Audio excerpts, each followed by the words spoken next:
Cyber నేరగాళ్ల వలలో పడి ఓ ప్రభుత్వ ఉద్యోగి డబ్బులు పోగొట్టుకున్నాడు. రాజన్న సిరిసిల్ల జిల్లా వేములవాడ పట్టణానికి చెందిన ట్రాన్స్కో ఉద్యోగి ఆవునూరు భాస్కర్ ఖాతా నుండి 13 లక్షలు కాజేశారు సైబర్ నేరగాళ్లు. తన మొబైల్ ఫోన్కు వచ్చిన ఏపీకే ఫైల్ ఓపెన్ చేయడంతో ఫోన్ హ్యాక్ చేసి తన బ్యాంకు ఖాతాలోనే 13 లక్షల రూపాయలు కొట్టేశారు ఘరానా మోసగాళ్లు. కరీంనగర్ జిల్లా గంగాధర మండలం బూరుగుపల్లి ట్రాన్స్కో లైన్మెన్ గా పనిచేస్తున్న భాస్కర్ తన ఖాతాలో ఉన్న నగదు మాయం కావడంతో లబోదిబోమంటున్నాడు. ఈ ఘటనపై జిల్లా సైబర్ క్రైమ్ పోలీసులకు బాధితుడు భాస్కర్ ఫిర్యాదు చేశాడు.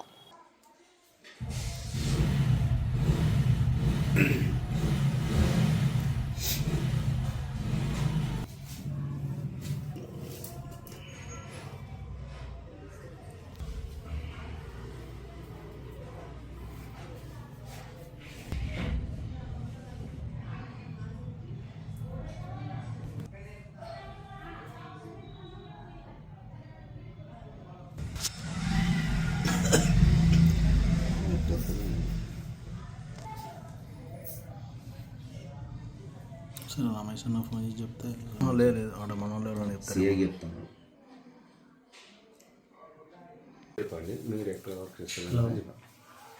Avunuru Bhaskar, Vemulawada, son of Bhadrayya. మొన్న 1వ తారీఖు నుంచి నా జీతం పడ్డ నుంచి డబ్బులు హ్యాక్ అయినాయి. వాళ్ళు హ్యాక్ చేసి నా HDFC and union bank account నుంచి 13 లక్షల రూపాయలు మొత్తం జీరో చేసారు. దానికి నేను సైబర్ క్రైమ్లో రిపోర్ట్ చేసినాను. దానికి మీరు కొంచెం బాధ్యత తీసుకొని దానికి చర్య తీసుకోవాలని నా బాధ్యతగా కోరుతున్నాను. అంటే ఎలా పోయినాయండి మీరు డబ్బులు? అంటే ఎట్లా? డబ్బులు ఏదో ఏపీకే ఫైల్ ఓపెన్ అయింది అనుకోకుండా చేసినాము.